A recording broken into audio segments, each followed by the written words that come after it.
Remittance বন্ধে প্রবাসীদের আহ্বানে তোলপাড়। শিক্ষার্থীদের কোটা সংস্কার আন্দোলনকে কেন্দ্র করে চলমান অস্থিরতার মধ্যে 6 দিনও আসেনি একদিনের সমান রেমিটেন্স। শিক্ষার্থীদের কোটা সংস্কার আন্দোলনকে কেন্দ্র করে চলমান অস্থিরতার মধ্যে 6 দিনও আসেনি একদিনের সমান রেমিটেন্স। কোটা আন্দোলনের উত্তাল সময়ে অর্থাৎ গত 19 থেকে 24 জুলাই পর্যন্ত দেশের প্রবাসী আয় এসেছে $7,80,00,000।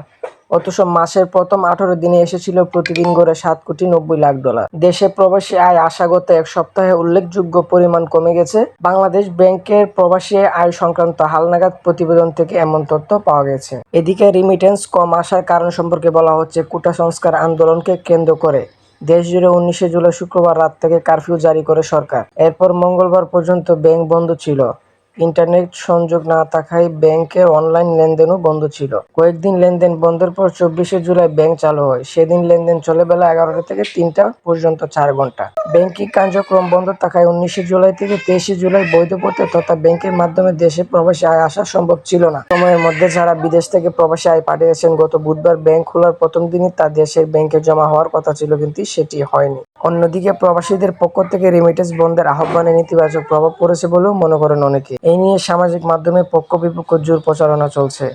প্রবাসীদের একটি গ্রুপ ছাত্র জনতা হত্যার প্রতিবাদ ও সরকার পতনের দাবিতে রেমিটেন্স না পাঠানোর অঙ্গীকার করে অন্যদেরকেও নিরুৎসাহিত করে প্রচারণা চালাচ্ছে। মল্লিক নামে একজন প্রবাসী সামাজিক মাধ্যমে নেতিবাচক প্রচারণা চালিয়ে লিখেছেন, "1 টাকাও ব্যাংকে পাঠাবো না, ফ্যামিলি থেকে অনেক দূরে থাকি, এখানে আপনজন বলতে কেউ নাই। তারপরও আবার সরকার ইন্টারনেট বন্ধ করে দিয়ে ফ্যামিলি থেকে যোগাযোগ বন্ধ করে রেখেছে। 1 টাকাও ব্যাংকে রেমিটেন্স পাঠাবো না, হুন্ডিতেই পাঠাবো।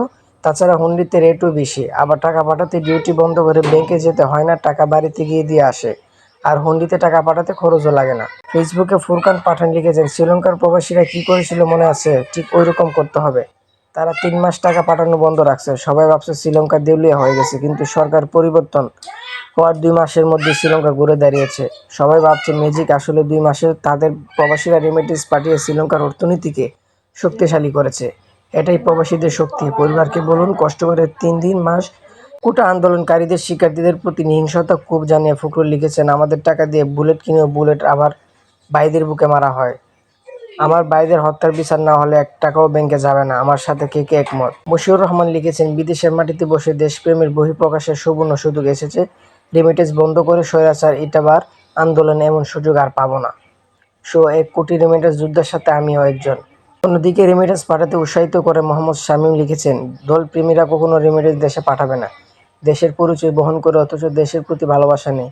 দেশের অর্থনীতির সমস্যা হলে সেটা আমাদের দেশের গরিব অসহায় মানুষ কষ্ট করবে। সেটা কয়জনে বোঝে? দলকে নয়, দেশের ভালোবাসি, তাই আমি প্রবাসী ব্যাংকে টাকা পাঠাই।" ইয়ার কাইসার লিখেছেন, "আমি একজন প্রবাসী, আমার দুঃখ আমি বুঝি। তারপরও বলবো, আপনার ভুল সিদ্ধান্ত নেবেন না। এই দেশ কারো একার না, এদেশ আপনার আমাদের সবার। যদি ভুল সিদ্ধান্ত আমরা নেই, কোনো রাজনৈতিক দলের ক্ষতি হবে না, ক্ষতি হবে আমাদের নিজের। তাই আসুন কারো কথায় কান না দিয়ে আমাদের দেশকে আমরা বাঁচাই।" এই ছিল আজকের সর্বশেষ রেমিটেন্স সংবাদ।